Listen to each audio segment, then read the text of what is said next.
Hello, everybody, and welcome back to the FHB podcast. This is episode 98, the NHL Trade Deadline. I'm your host, Antonio Kapos, alongside Ben Rutledge. How are you doing, bud? I'm doing pretty amazing. It's NHL Trade Deadline day. It does not get much better than this. I'm a little bit of a different situation. I'm home, so I'm, at my parents' house, just trying to get comfortable here. Not the same setup I'm used to, but I'll battle through the elements for the boys, of course, and the girls. Yeah, of course. know. For the ladies and the gentlemen. My question for you this morning is, what is your caffeine of choice to push through the day after what was seemingly a long night last night of graphic creation and other events that transpired as one does on the eve of a NHL trade deadline? What's the caffeine of choice? I'm personally rocking a Monster. The plan is to have at least one, probably two. Not gonna lie. And so we'll see. We'll see how that works. I expect it to work, but it's going to be needed, but not yet. Still just hot chocolate early on. Hot chocolate early. I see. What flavor of Monster are you into? I don't know, dude. I just pick a random one. I'm not gonna lie. I'm not that picky. What color is it? The white one. That's one. Okay. I don't know the Ultra. The Ultra, yeah. Me personally, I'm more of a Mango Loco guy, but as one does, we got a double fist. And then if you look in my fridge, we got one in store for later. You know how it is. I'm fired up. I'm fired up for this trade deadline day. We've got nothing that's broken this morning aside from people potentially not being available on the market, which is just depressing. That's exactly what you love to hear. I feel like we should kind of backtrack a little bit. There was some important stuff that happened yesterday. I feel like needs to be discussed. Some big stuff happened last night, but even throughout the day, we had some pretty small stuff. If you guys were following along on Fantasy Hockey Bucks at Instagram, at Fantasy Hockey Bucks, my goodness. For those of you that don't, you'll get to know right after this.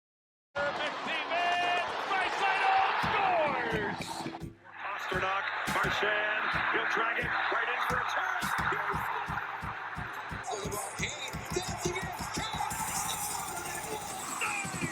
Holy mackerel, what a save made by Marc-Andre Fleury. Unbelievable by Austin Matthews. A complete turnaround. We're going to Boston, baby. All right.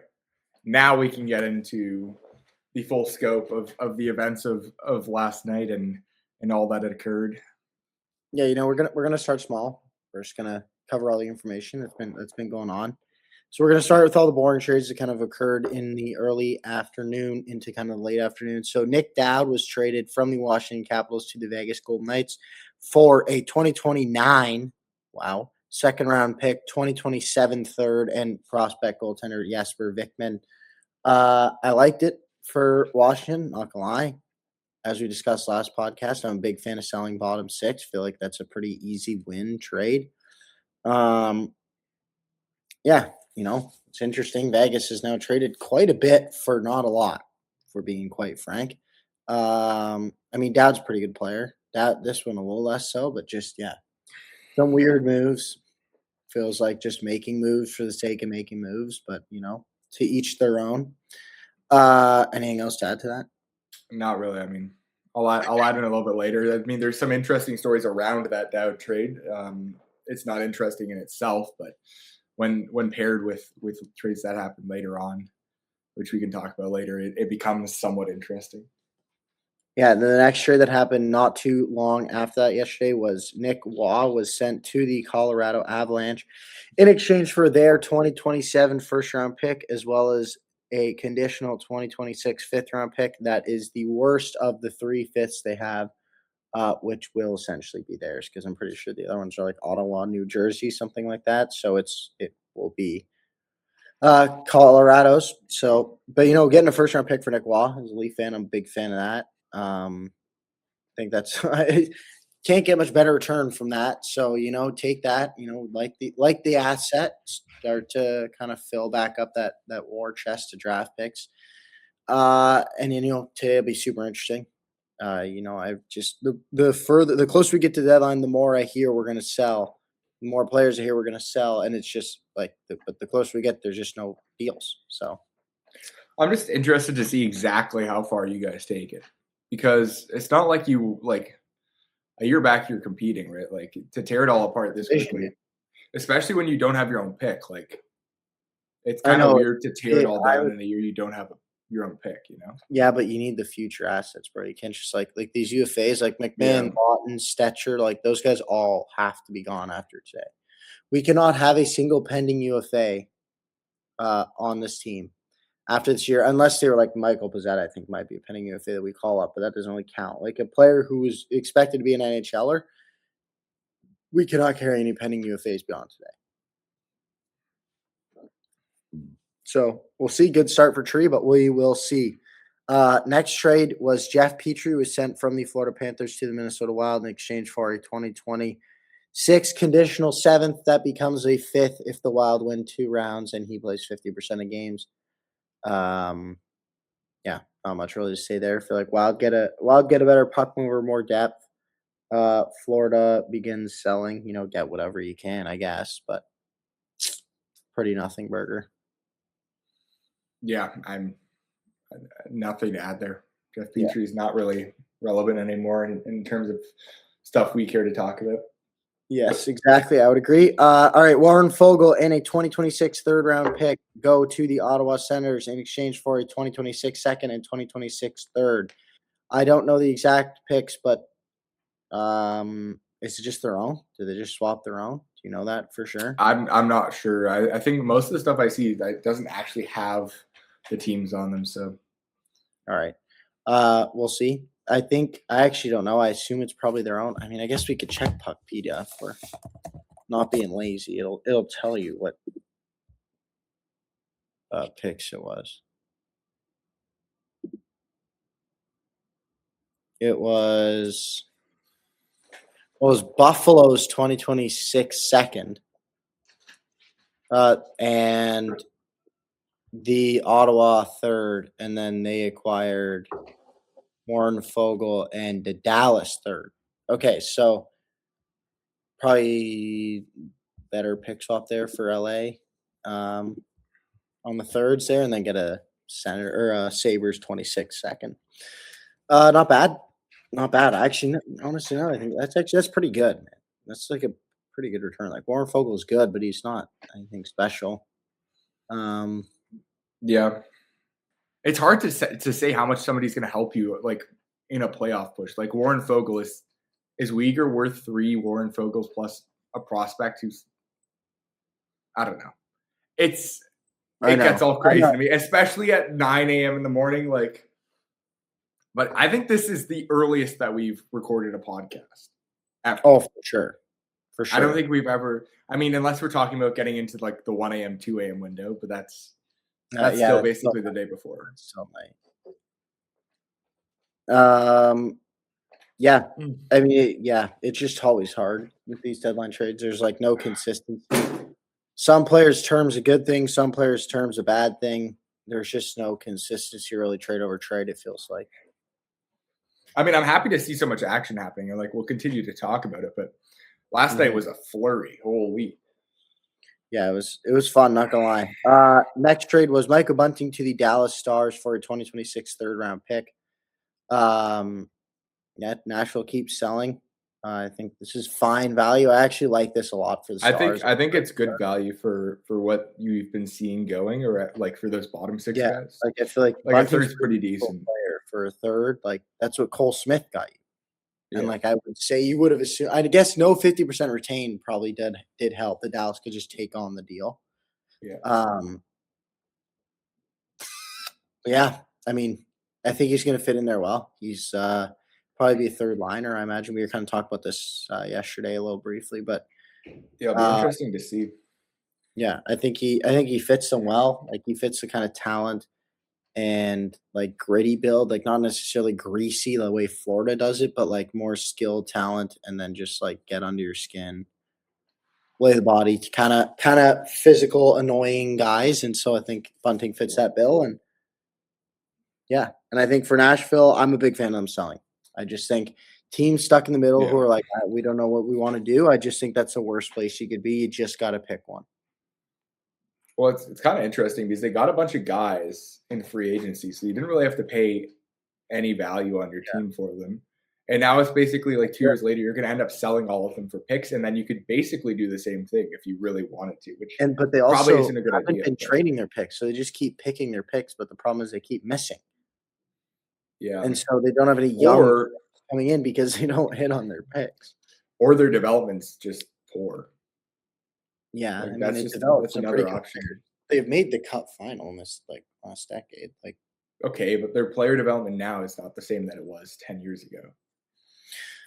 um, hard to say. Do you really know that that's the case? Do you know that the person I don't know for sure, but I mean, the Bruins also had a bunch of picks, and after 10 years, if people aren't developing, you tend to think that there's something wrong with development.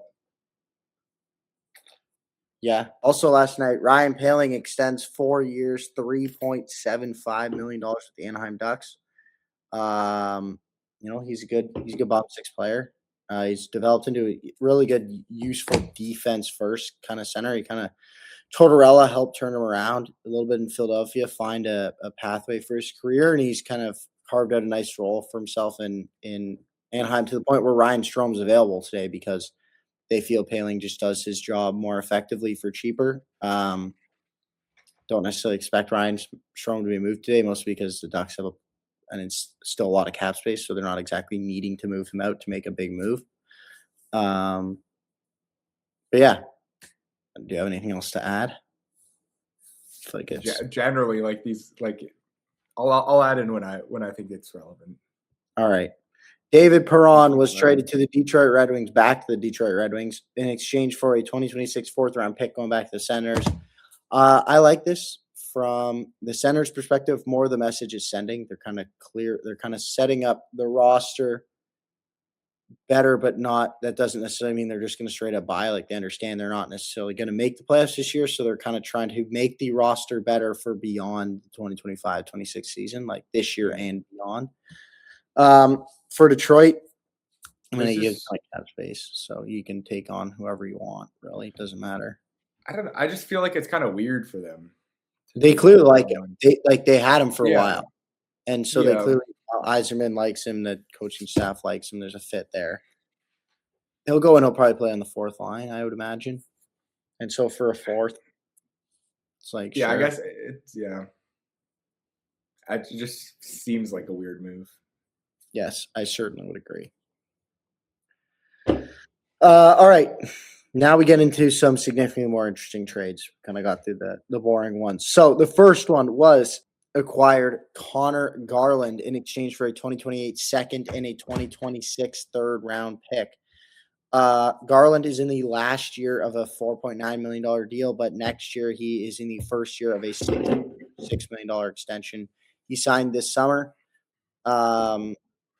So Blue Jackets acquiring a player for the long haul. I think this is really good value, to be honest. I actually expected this to go for a first. Given that he had term left, he's a pretty good player. Like, he's a better player than Nick Waugh. He's a better player than Dickinson. And I know there was other money moving the other way and stuff like that, but I just feel like for a second and a third, this is one of the best value deals we've seen at the deadline, in my opinion. Yeah, and I know, like, well, Like, first of all, I love this trade for Columbus. The last, I think, 2 episodes was saying, Boston, please avoid Garland, because I was afraid of the cost. Like, I thought it was going to be like Poitras, like a first, like your move. Like getting Garland was going to be like your big move. Yeah, I thought, and I was like, okay, it's not worth it. Like, don't do it. But for the price that they got him at, a second and a third, like, we're talking like that's the same price that they got like Tyler Myers for, basically. I'd take Garland over Tyler Myers. Nick Dowd was a second. Yeah. Like, that's an excellent move by Columbus. I like that a lot. Like, listen, you're sure you're taking on some money, but you have a lot of money to spend, and the cap's going to a place where $6 million is not a lot. Garland is a solid middle six winger who can play really like he'll probably be on the second line. He's a I just think for a second, third for this cost to get a player that significantly improves your roster for multiple years to come at a very affordable price, I think that's a great deal. I agree 100%. All righty. Well, So do you think they're going to slot him in on the first line or the second line? second line. Well, I don't know For their sure with Monahan. for sure, but I don't actually know their lines. First line's Marchenko with Fantilli. Second Martin, line, Fantilli, Marchenko, Jenner, Monahan, and then that's where they slot Garland in. Then Sillinger, Coyle, Olivier, Voronkov, Lundstrom, Miles Wood. That's a good team, man.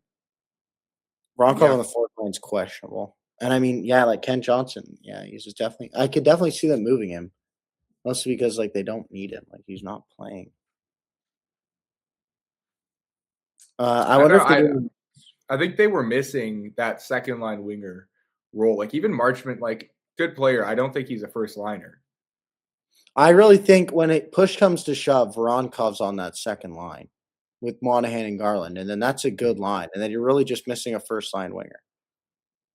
Yeah. Well, that's interesting. I wonder if they go back to like we've seen that the Oilers have gone back to Chicago, and you see teams that kind of like to trade together because they're already talking. I wonder if Columbus goes back to the Canucks and talks to them about Besser. I don't know. That's tough to take on 13 mil moving forward. It's true. I'm thinking Evander Kane is more likely. Yeah, that's true. I mean, either case they're probably hoping the Canucks retain. Or if they want to get real frisky, which I doubt is a today trade, but like a Phil Hronek is a trade I could see the Blue Jackets making. Yeah. Like 2 firsts and a B prospects, something like that for Hronek. Yeah, I don't think they'll get, especially when we haven't heard anything. That's not no. By no means am I saying that's today thing, but I just think you could see that in the future. But I don't know. There's not much else there for Columbus. Like Columbus is just kind of at the point where it's like you need to let your prospects develop into the holes you're missing in the top 6. Yeah. And otherwise, you're just never going to be an elite team if that doesn't happen. Like you can make these good moves, but you need your guys to develop. Yeah, it'll be worth watching down the stretch. I think this team could finish second in their division. Yeah, I mean the wildcard race is going to be interesting, man. Between Boston and Columbus and I don't think they're going to be in the wildcard race. I think they're going to blow the wildcard race out of the water. I think they're going to switch with Pittsburgh. I mean, yeah, they're only 3 points out. I think they're 10 take, but I think they're 10-3-2 or something with Rick Bowness right now. Like they've been insane. Recently. No, I know for sure.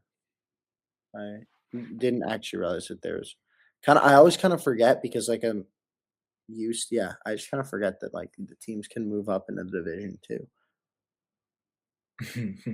Yeah. All right, who we got next? The next trade is a small one, and that is Sam Carrick to the Buffalo Sabres from the New York Rangers in exchange for a 2026 third and a 2026 sixth.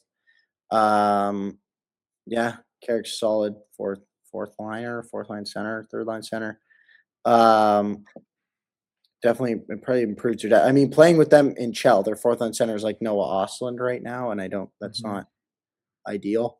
That's not the player that's going to fill that role adequately. So I think Sam Carrick's a better fit for that role. Third and sixth is next to nothing. I agree. I think it's kind of a whatever trade, but I think makes sense given that that was kind of a need for Buffalo.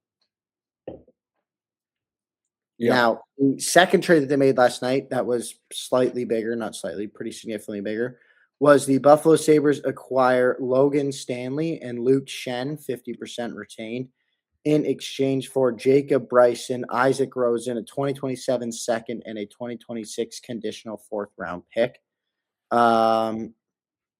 For Buffalo, I mean, yeah, I guess so. You like I like that trade a lot for them. I guess, think- but you already had 5D and you just acquired 2 more. Okay, but like players get injured in that playoff run. Like they want to make sure that they're not stuck between a rock and a hard place. And like Logan Stanley's a very capable defenseman. Luke Schen's got the You're right, you're experience left. as well. I think I Stanley's think left, I think he's a lefty. I think you're right. I'm just looking at that. Yeah, he's a lefty. Yeah, and then Shen But, like- projected 7D, the 7th D. I don't know. They're definitely they're showing that they're trying to suit up for a playoff run here. And I mean, they still have their first for today, which is, I think, important to know. Mhm. Because, there's still plenty of players out there. First round pick can obviously garner you a pretty respectable roster player. And so still noteworthy. But yeah, Stanley slots in on the last pairing there with Kesselring. And I think it's an improvement over Bryson for sure. I think Well, especially I think Shen as the 7th defenseman is a great fit because he can play both sides. Like Yeah. he's got experience. Like that's basically all you want out of a 7th defenseman, right? Like somebody gets hurt, you want somebody who can come in and play both. Yeah, for sure. I just think, I would have preferred Buffalo moving picks. I mean, obviously Winnipeg didn't just want to give them away. And so I think Isaac Rosen's actually a really good return for them. I think I really like the idea of what they're doing where like they want what? Isaac Rosen. Sorry. I think that's a really good return for them because they want to retool and they also understand that they're in Winnipeg. So like players aren't going to necessarily sign. So you kind of have to acquire your talent today and via trade. And so Rosen's going to do that. I expect Rosen to slot in right away to lineup. I expect him to play pretty soon. And I mean, he was pretty good in Buffalo. Like he wasn't amazing, but he had some NHL experience. And I think, I'm rambling because I'm just going to stop myself here. But I really like what Winnipeg is doing, where they're going for the retool and acquiring the prospect rather than the picks. Keep that in mind, Toronto. I really hope you do something similar today. All right, what do we got next on the list? The next and most shocking, biggest of the deadline to date, in my opinion, John Carlson is sent to the Anaheim Ducks for a 2026 conditional first-round pick and a 2028 third. That conditional first-round pick, if the Ducks miss the playoffs this year, the Ducks essentially get to choose whether they want it to be 26 or 27. If they make the playoffs, it's the 2026 pick. I love this for Anaheim, personally. I think he slots into – I would guess he's a second pairing. He's a right shot D. So I guess they could go Lacombe Carlson. They could load. I don't think they will. Trouba and Minchikov Gudis, but I think it's more likely that they go keep Lacombe Trouba and then they go Zellweger and Carlson. I think that's a better fit. I don't think you want to get both. Carlson's offensive and he's a little slow. Zellweger's not very good defensively. Like Lacombe's good defensively. Lacombe's very good defensively. Who's on the third pairing?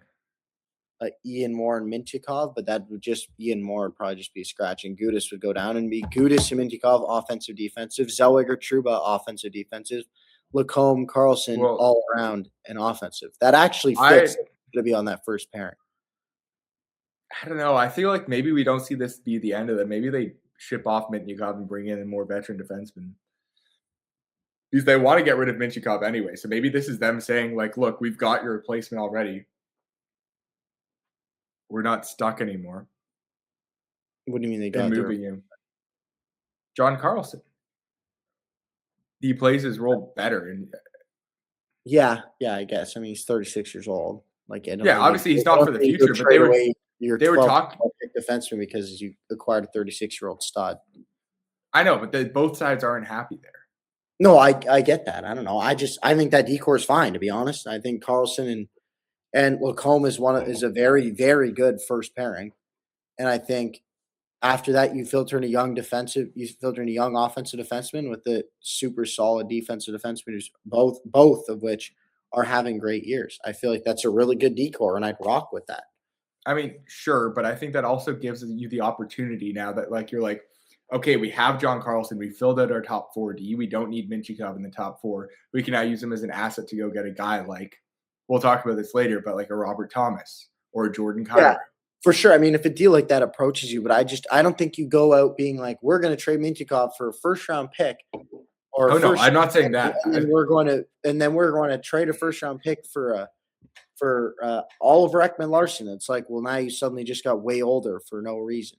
No, I don't think that's what they were going to plan on doing. But I think them trading the picks, you were saying like, okay, we're kind of ready to compete this year. I think that would be if I were to run a franchise, I mean, when I'm coming out of rebuild, the first thing I'd do is trade my picks. I would not be turning to trade my prospects. I'd be like, listen, I'm happy with the prospects I have, and I trust my organization to develop them.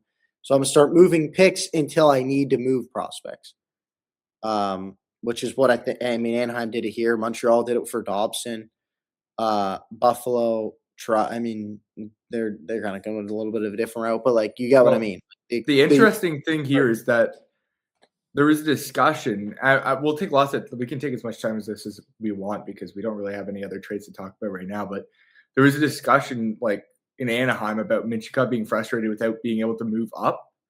And so the fact that you bring in a defenseman to play in front of him in the lineup, I feel like is kind of a slap in the face. It's opposite side though. Like it doesn't really, and he's 36 on an expiring deal. Like you can play same-handedness together if push comes to shove. For sure, but I mean, most bringing another top defenseman right and left, but he's 36, bro. Like and he's a pending UFA that like I doubt they extend. To be honest,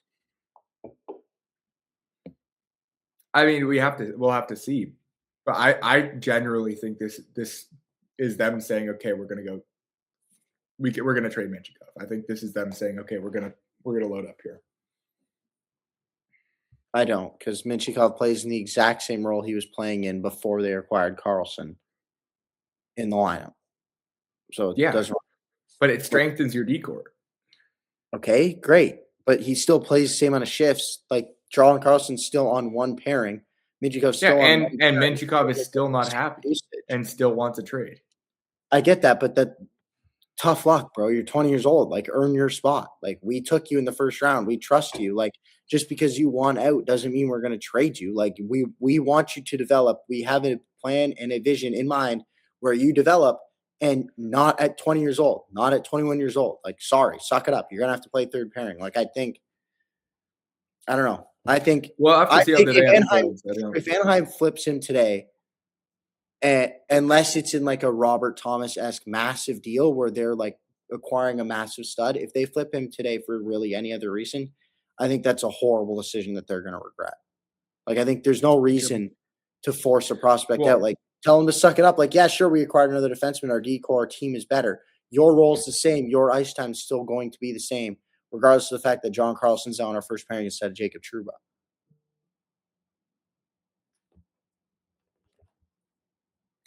That's kind of how I feel about it. I get it. I think that he's going to be part of a bigger deal here. I think that's what they're setting up for. I'm not suggesting he's going to get traded for a first, but I think they are going to go after a big name forward, whether it's a Trocheck or a Kadri or a Thomas. Yeah, that's potential for sure. But I just think like the guy who comes in to replace him ain't even going to comes in to replace Minchikov if he's moved. Like, that guy wasn't even in the lineup before, so it's not like he was a guy that got pushed out. You know what I mean? Like, yeah. Anyway, fair enough. All right, so I think this is a good time to check in with our trade board that we made a couple days ago, and kind of what has changed on there. Obviously, we've gone through the different trades. We still have some of those big names left at the top of the board there. If you guys are listening in the podcast, obviously you can't see, but we have the graphic up here that is on our Instagram page at Fantasy Hockey Pucks. You can see we have the the original trade board pinned, and then the updated one. We'll be updating it out throughout the day. I say throughout the day, but I think we might just get the end of day kind of trade board up there.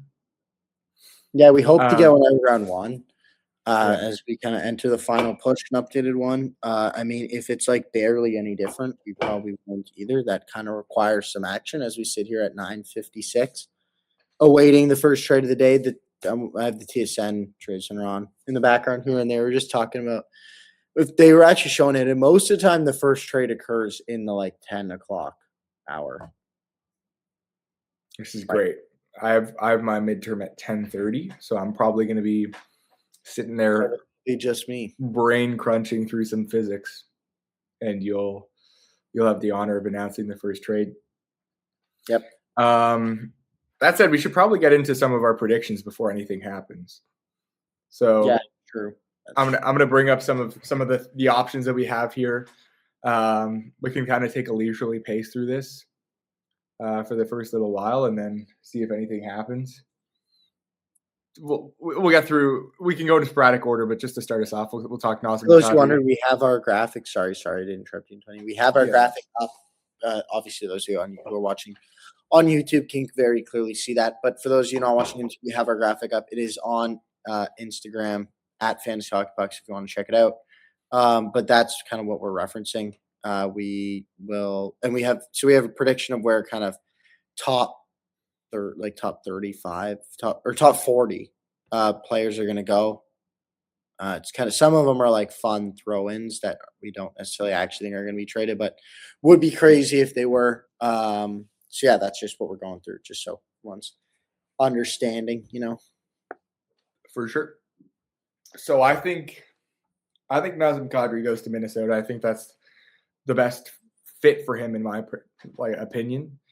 Obviously, Trocheck was rumored there as well, and I think both would be great as a 2C there, and both would benefit equally. But I don't know, man. I think Kadri has the ability to kind of produce and facilitate. It's a little different from Trocheck. Like, I think they're both great fits, but I think the style of play in Minnesota caters to Kadri's style a little bit more than Trocheck's. I'm interested to hear your thoughts. I don't. Yeah. I think he definitely. Yeah, he fit. Yeah, Minnesota is definitely a tougher, grittier team than Colorado is for sure. I don't know. I just think when you look at their centers, they have Joel Eriksson, Ryan Hartman, Danila Yurov is their 1, 2, 3 right now. And I'm just like, I look at that. Actually, I think Hartman's their 1 and Eriksson's their 2 at the moment. But I look at that and I'm like, that needs a significant upgrade. And I see Kadri and I'm like, yeah, like that's a good 2C. But I view Eriksson as a good 2C. Whereas I see Trocheck as a fringe 1C better. And I think Trocheck's the better player. And I think because that position is so weak and such a glaring issue, that kind of going to Walmart when you need like a Sobeys, you know what I mean? Like going to Walmart for chicken when you need a Sobeys caliber chicken just sometimes ain't it. I don't know. We can go back and forth all day. All right. Okay. We'll just move on. Anyway, the first prediction I have is Robert Thomas going to the Anaheim Ducks. Wow, that was a good sentence there. So when the Buffalo deal fell through, it was then reported that essentially Anaheim and Utah were the market left for Thomas. Ottawa had checked in. Toronto, Boston, amongst plenty of other teams had checked in. Everyone felt the asking price was too high. Anaheim and Utah, I think, understand the asking price is high, but I think these are the two teams that are able to trade. They have all their picks and they have a plethora of prospects. So they're able to combine the two and not really destroy themselves in their prospect pool and would be able to land a Thomas. They would still have a functioning prospect pool around league average after this trade. Whereas I feel like a lot of these other teams are like, we have a 30th or worse ranked prospect pool after making this deal. And so I think after Utah made the big swing now this was actually before the John Carlson deal. But I think Anaheim could still make this deal because I think it'd be around McTavish, which I talked about on the podcast. But yeah, actually, now that I'm thinking about this, we actually touched on these first 6 literally last week. So we actually don't even need to talk about these. That's true. Yeah, that's true. Oh, yeah, okay, actually, we're just going to quick run through. So I had McMahon to Buffalo, Binnington to Montreal, Braden Shen to the Islanders, Jordan Kyrou to Detroit, Oliver Ekman-Larsson to Detroit. If you want a full breakdown on those, check out last week's episode 97, the NHL Trade Deadline preview. Antonio, you do that, and then we'll get into the new ones that we've made. Yeah. So look, my remaining players were I had Patterson to the Red Wings, Tippett to the Bruins, DeBrusk to the Oilers, Bob to the Canadians, and Laine to the Kings. So I guess we can go from here. One thing I will say is I now think that McMahon's a better fit in Edmonton because of his cap it than DeBrusk. This kind of happened while or before the Mangiapane deal. It happened I think they've just lost the night of, but we hadn't really looked Yeah. at the new cap situation. Yeah. I also think when you made that, you were feeling a little frisky that Nurse was getting dealt too. Yeah, yeah. And then we heard later in the night that they were pretty much done, which Yeah. whatever, man. Whatever. What happened to all that smoke that was blowing about them doing some crazy stuff at the deadline? Like what happened to that? Huh? It always be like that. So I guess Not actually, really. so I had Rasmus Ristolainen to the Ducks. I'd heard that they were picking up steam, that they were looking for a right-hand shot defenseman. Obviously, they landed John Carlson, and they're not going to land Rasmus Ristolainen. I think Antonio had them landing Colton Parayko. I think that's the same boat. They're out on both those guys. So those predictions already canned as I'm kind of realizing this, and I'm pretty sure we made this after the Carlson trade was announced. So W us. I think that okay. In our defense, I think we made this at we were making it at 5 a.m. and it was announced at what? It 6? was announced at 1 a.m. It was Okay. announced Well, a solid 5 hours before we made this. I'm not gonna lie. that's a good look. I mean, they could still get Parayko if they get rid of Mintyukov. I guess, yeah, because he is a lefty, but it sounds like Parayko ain't going anywhere. Which, to be fair, you did not know when we made this, but yeah, not a great look for us having those. Hey, we can't say it's not going to happen until it doesn't happen. So. I mean, yeah, we technically may not be wrong, but it just feels like that's the case. All right, and yeah, so we kind of touched on obviously Trocheck's fit for Carolina. That was the next prediction that he had. Do you have anything else to add to that? Like, I see the fit. That one, He's been there before. We know he works there. He's better now than he was before. So my next prediction is I have Shane Wright going to the Pittsburgh Penguins. I think Dubas is a big fan. He's going okay. So Wright is available. The Kraken want to buy. I think you move one of Raquel or Rust, preferably Raquel, to get this done. They want to acquire an impact forward. Raquel or Rust is an impact forward. They probably go on the first line immediately for the Kraken over Eberle, I would imagine. Then you have I think that's the case for both of them. And I think Wright gives you can keep Malkin on the wing, and Wright gives you, and you move Novak to your 3C, and then Wright's your 2C with Sid as your 1C when he's healthy. I think that's a better balance for Pittsburgh. I also think they'd be willing to maybe overpay a little bit for a young center like this because they understand they don't come around that often. He was just a 4th overall pick not that long ago. He's 21 years old. Give him time to develop. I mean, if Toronto had the assets to go get him, I would love them to do that. So I think this is a great move for Pittsburgh. Yeah, I love this pick. I think we were talking about this before the episode and we never ended up bringing it up. But yeah, Shane Wright, I love that move and his ability. You've already seen what players like Chinnikov or Novak coming in from other franchises do when they're playing with Crosby or Malkin and the ability that they have to kind of teach and elevate their game. And so I'd love to see what Shane Wright could learn from them. And, if he could really tap that 4th overall pick potential that we saw from his days in the minors. Yeah, I think he definitely can. And I think also Sid's going to teach him all the win the draw, defense zone placement, how to turn defense to offense through the middle, all that stuff he would learn behind Sid. So I think there are very few people, if any, that I would choose over Sidney Crosby to be a mentor for me. So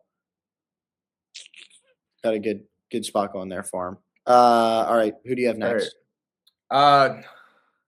You got time for one more. I got time for one more. I had Justin Falk to Detroit. I'd prefer to talk about O'Reilly to the Stars, though. I think O'Reilly is the perfect fit as their 3C. Honestly, like if you can keep one of Wyatt Johnson or who's the other one? You just keep Johnson and Hintz as the 1-2, and then you have O'Reilly as a 3. Yeah, who's the center that they play on the wing? Sagan or Sagan. It was Sagan's out here. Yeah, but like O'Reilly still got term. Yeah.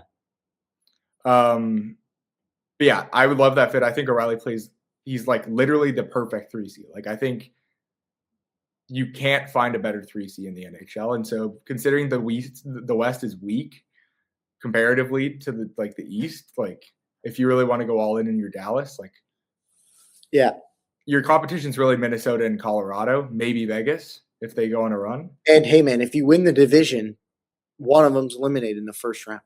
Yeah. So you're playing them in the second round, but like you would avoid them in the conference final, and that Pacific division is weak, man. Like, yeah, Edmonton probably scares you a little bit, but good chance it's not even them. And if it isn't Edmonton, nobody terrifies me. Yeah. Like whoever comes out of that Central, assuming Edmonton's not the one coming out of the Pacific, is probably sweeping to the finals. No, I 100% agree. Yeah. So I think this is the year. If you're a West team, this is your year. Like you got basically have a ticket. Teams, this is it, man. Like this is the year for the Central teams, I think. Yeah. This is like you have a ticket punch to the finals if you make it out of the division. The key is win the division, and you only have to play one of them in one series. Yeah. So it'll be interesting to see. So load up at the deadline when you still have 15, 20 games before the division is decided. You know what I mean? Yeah, I love it. And for that reason, I think O'Reilly would be a great fit, especially in the playoffs. He's such a playoff player. Obviously, he's won the Conn Smythe already with the Blues, and he's been on teams that had no business being in the playoffs. So to be on a true contender and get to play with stars star players like they have on the Stars. I understood what you're saying. Yeah, I think he can just elevate his game even more and play that role to a T. Anyway, I wanted to be here for the first trade to break, but honest with him, they're taking their damn time. As I'm seeing stuff about the Wild talking about Ryan O'Reilly. All right, yeah, Antonio's got to go. I will close out my opening page of this predictions, and then we'll kind of cut it here. Obviously, so I guess for those of you, we explained it last week, but basically we're going to be rolling the whole time. Obviously, Antonio and I have got some stuff to do throughout the day. So we're going to at times be in and out. And so you may only hear one of us. You may not even notice that one of us left. Like there may not be any action in the time that we're gone. But essentially we're going to be rolling the whole time. So you get our live reaction to the trades, live breakdowns. Obviously it's one of us. It'll just be one of us. Ideally it's both of us. But that's kind of the plan for today and what we plan on doing. So yeah, you guys will basically, when we say we're going to cut it, like we're just going to you're going to stop hearing from us. And then the next time you hear from us really is a trade. After I finish out these last two names that I got. Exactly. Well said. So I will leave it to you to it, sir. And I will see you after I hopefully don't fail this midterm. Good luck, sir. I will see you in an hour or so. All right. So just to finish off the predictions for everyone. So the first prediction that I had early of the remaining two is that I had Dougie Hamilton going to the San Jose Sharks. They were rumored to be interested in the summer. They're obviously looking for defensemen, specifically defensemen that can run the power play. They have Orlov and Klingberg, but those guys aren't the same caliber players. Hamilton. The biggest issue with the Hamilton trade has been the cap hit and the fact that he's making $9 million. San Jose has around $30 million in cap space. They can take on that $9 million for another 2 or 3 seasons, and it won't really be an issue. So that's why I see this being a really good fit. They kind of went more veteran this year to just kind of fill out the roster. But Dougie Hamilton is a step above that. He's he's a better player than the Orlov, Klingberg, Leddy, those kind of players that they were acquiring in the offseason. So I like I like this for them. I think he provides him a true quarterback power play until Dickinson or someone else you'd hope is ready. Um, and for New Jersey, you'd be able to dump the cap hit of Dougie, and so then you're much more cap flexible and much more able to make some moves. The final player that I had is Evander Kane going to the Tampa Bay Lightning. I thought he's on an expiring deal. It feels like it's reported it's now going to be less than a third, which means it's going to be a fourth or worse. That's next to nothing for Tampa, a team that's kind of relatively asset strapped, as most teams are in the East after like half a decade of buying now. Um, I think you can get him 50% retained. You can get him under the cap, and it'll cost you next to nothing. He slots in on that third line, maybe fourth line, but him and Nick Paul Gord down there on that third line, like he provides a different piece to what they have. Gage Gonglaves and Dominic James, those guys are more speedy wingers. He provides something different, and because he's cheap, you don't have any issue if you have to scratch him or something in the playoffs, but he provides you something different you don't have, which is why I think it's a really good fit. And yeah, the cost is next to nothing. So that concludes. We'll come back. We got some more predictions. Listen, it's all day. It's 10 a.m. We got plenty of time. So I'll see you, maybe me, hopefully both of you. But when we hear from a trade, we will be back. And so yeah, we will catch you guys next time there is a trade. Okay, guys. So welcome back. It's been about literally 5 minutes since we last talked. But we got our first trade of the trade deadline, and Bobby Brink, Philadelphia Flyers forward, is headed to the Minnesota Wild. Return unknown at the moment. Can't imagine it's more than maybe two seconds, second and third, something like that. But Minnesota continues to add. I don't actually know his contract situation because that feels like a weird player for Philadelphia to be trading. It feels like he's a relatively young player. So let's check that out. Yeah, he's 24 years old. He's pending RFA, making $1.5 million this year. Right wing. Yeah, I like this for Minnesota. Obviously, pending the return.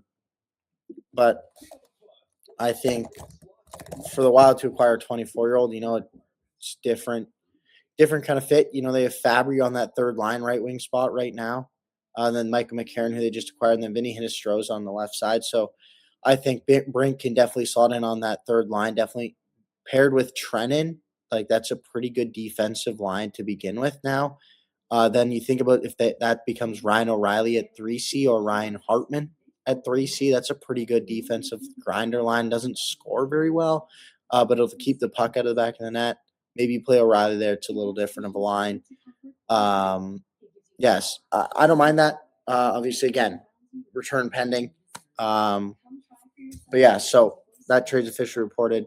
I will check one more time. 1-for-1 for David Juracek. Whoa. That changes this whole trade. Whoa. Wow. Okay, that makes a lot more sense. I was a little confused why Philadelphia would be trading a 24-year-old pending RFA. Like, I get you needed an extension, but you guys had money to burn. Juracek didn't work in Columbus, didn't work in Minnesota now. Minnesota acquired him and then ended up getting Hughes like a year later. So they accelerated their process, I think, quicker than they were even expecting to. But yeah, I mean, he doesn't work there. They traded like a first to fourth to get him like a season ago, like a year and a half ago.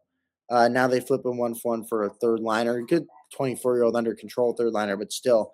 And for Philadelphia, I don't mind this. Like, Bobby Brink, listen, he's nothing special. He's a middle six, more third line winger at 24. Like, you're starting to become Yar at 24 years old. And so I think to take a flyer on a defenseman in Juracek, this definitely makes me think one of Risto or Drysdale is definitely available, if not both, today. But yeah, man, what an interesting trade to start us off here for trade deadline day. And interested to, obviously, Antonio will probably provide his opinion when he comes back. But I think a traditional hockey jersey he's been asking for, but one that I think is something we're going to be able to, pretty quantifiably look back at, but I think makes sense for both teams and really fills the need for both teams. Minnesota gets a more reliable player that's going to be able to play on their third line for an asset that wasn't playing for them whatsoever, and they save all their picks for a potential other deal, bigger center deal. And for Philadelphia, they acquire a young defenseman who they'll probably immediately insert into the lineup, especially after today. Expect them to move a few more bodies out. He'll get his chance in the NHL, and I think that's definitely worth it. So, yeah, we'll see you the next time there's a trade. A few moments later.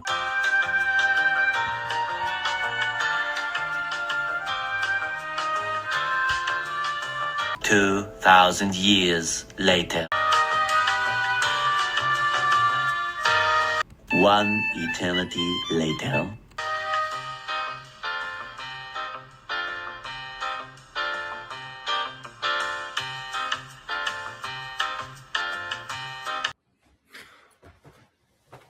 All right, welcome back, everybody. I'm actually going to sit a slight bit closer here. So we're checking back in. It is currently 12:53 on Friday. Obviously, it's deadline day, so we got 2 hours left here. What's new so far since we last seen you was obviously the Eurocheck trade already happened. Ben covered that. But since I've taken over, we've had Nick Foligno to Minnesota to join his brother Marcus Foligno for future considerations, which I don't know the last time a captain has been traded for future considerations. So that's something we'll have to talk about a little bit later. And also, we've seen Corey Perry go from the LA Kings to the Tampa Bay Lightning for a second-round pick. The year is still not released yet. And that time we've also had Alex Nedeljkovic signed a 2-year, $3 million extension with the San Jose Sharks as their backup.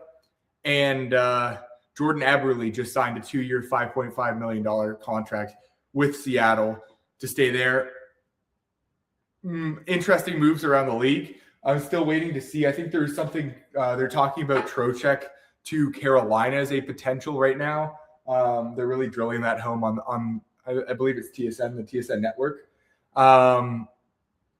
Yeah, we're going to keep monitoring the situation. Ben's going to be back, I think, any minute now, and we'll get back to you with a little bit more information later.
All right, we have a new trade that is coming through the pipelines. Well, first of all, let's start with the other things that we have been hearing. We've been hearing, oh my God. Sorry. Okay, well, Lawton to Seattle is a rumor that we've been hearing as well. Detroit, Boston, and Carolina remain in on Trocheck at the moment.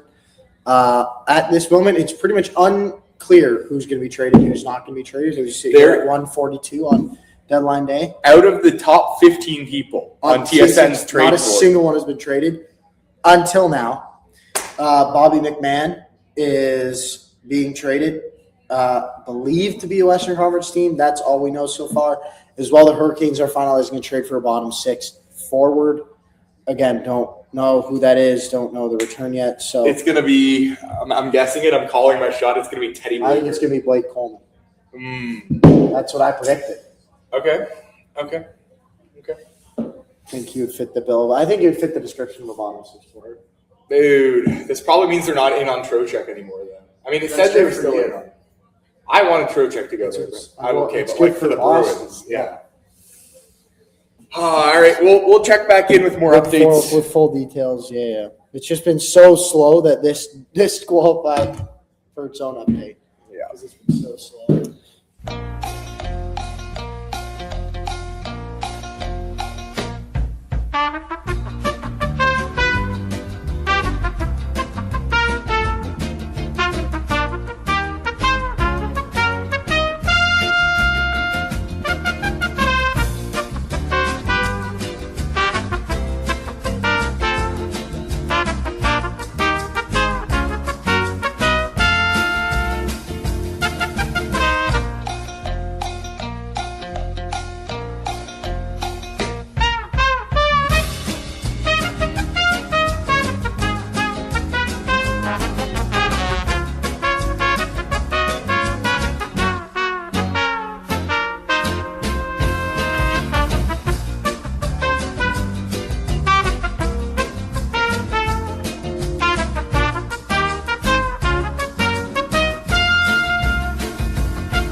Ladies and gentlemen, we have a trade. Unknown We have a few, assets actually. moving. Timothy Liljegren is going to be going to Detroit Red Wings As well live as from the the- TSN cast. As well, the bottom 6 for the Hurricanes acquired was Nick Delorier for future considerations. That's also. Still don't know where McMahon or Lawton are going. Seattle for Lawton and Colorado for McMahon, allegedly, but we don't know yet. And Stetcher to the Oilers is also starting to heat up a little bit. Obviously, I'm most tapped in on the Leafs. Like, that's my team, so I'm obviously going to be following what they do most importantly. Yeah, we haven't heard anything on Trocheck and Kadri in like Dude, half an Liljegren hour. to Washington, you idiot. Oh, fuck. Yeah, that's what I meant. Washington, not Detroit. So that's interesting. They immediately get a right shot replacement for Carlson, I guess. Oh my God. But I swear to God, it's because I in my brain I was like, oh, the Washington Red dude, Wings. you got to wonder, man. Montreal, Detroit, Boston, Tampa, like all 4 of those teams in the Atlantic have yet to make a move. You know, Buffalo made a decent move. Florida hasn't sold anything yet. The Atlantic's been pretty quiet, really. Outside of Toronto. Well, I feel like a lot of Buffalo. people don't know what to make of this situation because it's all so close. I know, dude. But I'm like, man, like get aggressive. Like put them on the table. Like for those teams that have not been in the playoffs for so long, man, like Buffalo, like you're coming up in like 15, 16 years without the playoffs. Like, bro, all your 2026 picks have got to be available to make it this year. I would agree. I mean, they have already been active. I know. I think they've traded their second, third, like 4th, 5th, 6th. Like they traded most of them just the first. They didn't make a big move. And like I thought they needed to make a big move. I thought they were missing a middle 6 stud winger, like a Garland, someone like that. I mean, we still got guys in the market, right? We still got Thomas. We still got Kadri. We still got Trocheck. Lots of things can still happen. Apparently, so last year there were a total of, let me get the numbers right. I think there was a total of 24 trades, and 16 of them came in the last hour. So which we are now officially in. We are in the last hour. We're sitting here waiting. We're hoping. We're praying. Give us something.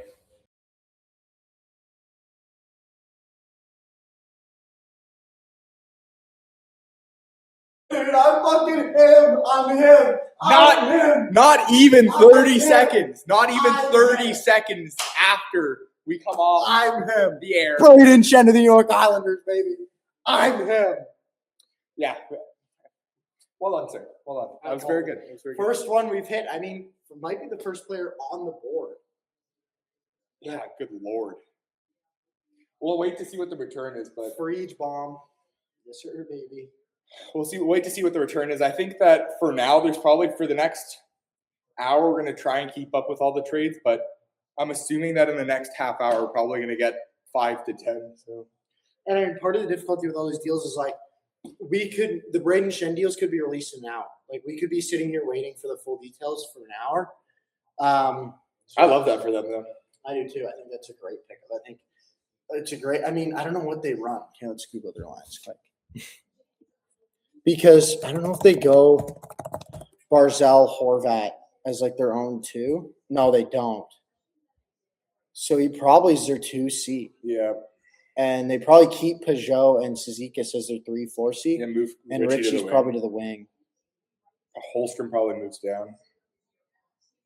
Or Drouin actually. I think he probably goes. No, he probably goes here. You got with Holmstrom, and then probably Catacomb comes out. Gatacomb comes out. They have players. Ooh, and they have These two are both done for the year. He got just obliterated by Rantanen from behind in like November, and like went like full speed, like chest face first in the boards, and was out for the year. And Palmieri blew out his ACL. Yeah, that'll be interesting, man. Though Braden Shen, It's a good pickup. it's a good piece. I mean, yeah, I like the fit. I mean, we heard that St. Louis is going to be a fire sale, and they literally had sold. That's good though. Nobody But the thing about this is like Tree Living, McMahon is traded right now. Like McMahon or Tree Living knows where McMahon's going. He knows what he's getting back, so he's already on to negotiating another deal. Much like this Shen deal has probably been done for 20 minutes. So like Doug Armstrong can move on to like other pieces. He can move on to a Bennington, a Falk. I feel like the two. Yeah, but it feels like if you're trying to move that many pieces, like they were saying. Bennington's gone. Falk, like Parayko, Thomas. My guess is right now. I think. Okay, this might be a bit of a hot take. I think Bennington, Falk are gone for sure. I think they get those deals done. I think we see a last minute for each bomb for one of Kyrou or Thomas. And actually, it's crazy just to say. I actually think it's more likely Kyrou right now than Thomas. Yeah, I'm interested, man. We'll see what happens. We'll get back to you when we got something new. We're gonna be locked in here now for the last hour. All right, actually, we'll move over to the war room now, and have fun and games. Killed some time there, but yeah, let's get locked back in, shall we?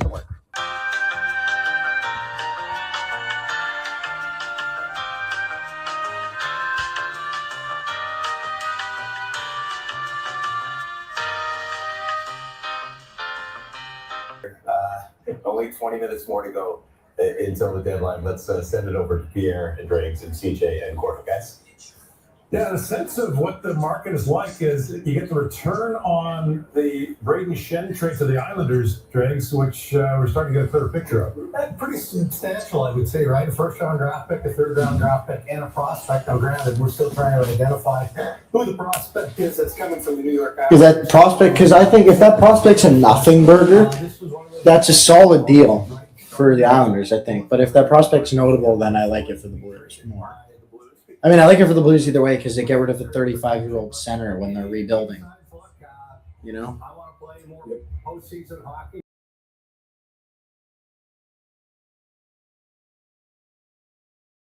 World, I think there's some players. The issue with the Kadri shit is that they will not retain money, and I think they'd agreed to a deal to send them to Colorado where they retained money, and they said no, and it sounds like the Flames and Canadians are close to agreeing on a deal, but the Flames won't retain, and the Habs are like, we're not taking his full $7. I mean, how long have we been talking about him and his future with the Calgary Flames, and no better time than now for him. I'm not gonna lie, dude, you gotta fucking trade him, and I'd retain.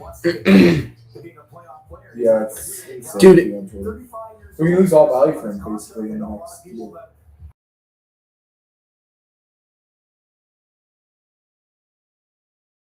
Yeah, just over 50 minutes, Brian. Thank you. We'll take one. The Red Wings have emerged as a front runner for Justin Falk. Ooh. Red Wings. That's what you said, dude. I know. Falk and Kyrou. Get us both one right. Go big or go home, kid. Imagine we're like, oh, they're not doing anything. They don't believe in themselves. Fucking Falk and Kyrou. Who's been eliminated off this board, dude? Literally nobody. I fucking added Shen. So. Oh, you did it? And then, yeah, I got Shen right. Fuck, bro. Almost none of these players have been traded. So, it's hard to be like, oh, we, did well or didn't do well because, none of them have been fucking traded.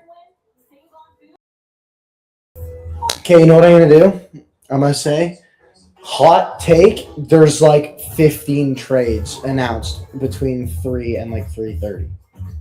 There's just a fucking absurd amount of trades that are announced.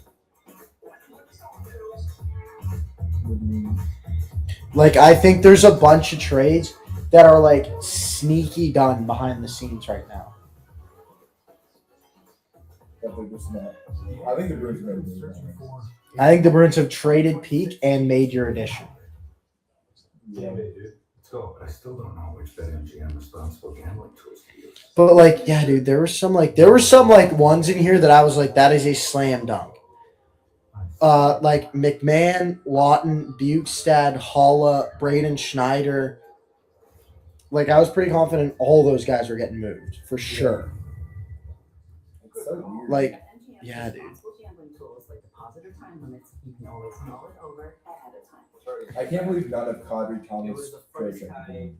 I know. None of the big three centers that we were talking about as like potential At least one. blockbusters. And it does. I mean, Trocheck could still be moved. Thomas is done, it sounds like.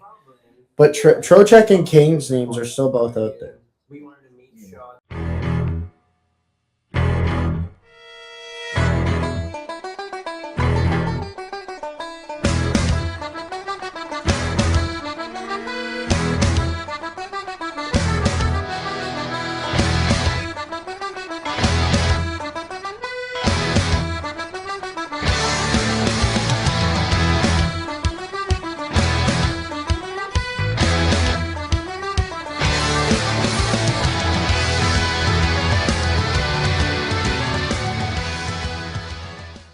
Are you Yeah, we're just simply not. There's no way we have three trades and keep. reckless, but is there a Yeah. Like, there's no way we have fucking OEL Lawton. Oh, one team now. That's what I mean. Backfield is just. That's what I mean, dude. Like, we're Unless fucking- they've already gone through, they just haven't. It is malpractice that we're walking into this trade line with all direct numbers. I don't agree with that philosophy, but there's a chance. Yeah. I'm not gonna lie. Dude, that was the piece. That was the piece that could change the trajectory of our rebuild, of our retool. Like, look at you guys. That Carlo trade alone is the biggest reason, one of the biggest reasons you turned around and are feeling so good about your team.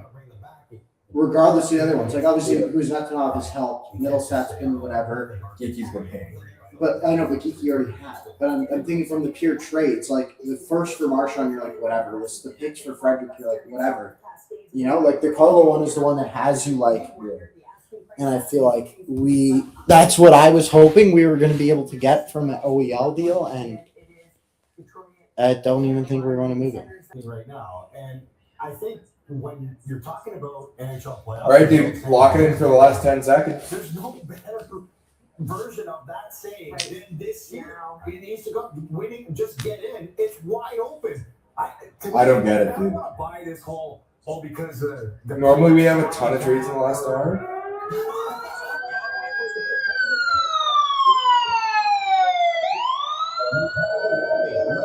Yeah, I agree, Ollie. Damn, dude, our breakdown of this is going to be way different than I thought it was going to. I thought we were going to be breaking down big trades. I think we're more going to be reflecting on who should have made more moves. Toronto, Detroit, Carolina, Tampa, Colorado. Like, Colorado added Nick. What, you really telling me that, like, Nick Waugh and the Kulak trade were, like, those are the two deals that, like, that was it? Justin Falk to Detroit. that is Bang. Bang! There's no explanation for that. Now, Bang, bang, Niners, then bang. that's a different conversation. But to be sitting on Our pizza. Ooh. I fucking forgot about that shit. That was 40 minutes ago, dude. I've been sitting here twiddling my thumb for fucking 40 minutes. Official, we're done. Ryan Rashawn just said that the Oilers are done. McMahon to Seattle. After they made the move. Ben McMahon to Seattle. Shane Wright, baby. Hi, in your dreams, bro. In your fucking dreams. Shane Wright. Oilers and Devils are done for the day. Panthers are trying to extend third game. I already saw those. All right, so we sit here 2 days after the deadline. We stopped recording at around, I want to say, 4 o'clock Yeah. ish, About like 4, yeah. 3:50, 4 o'clock. 4:15. Yeah.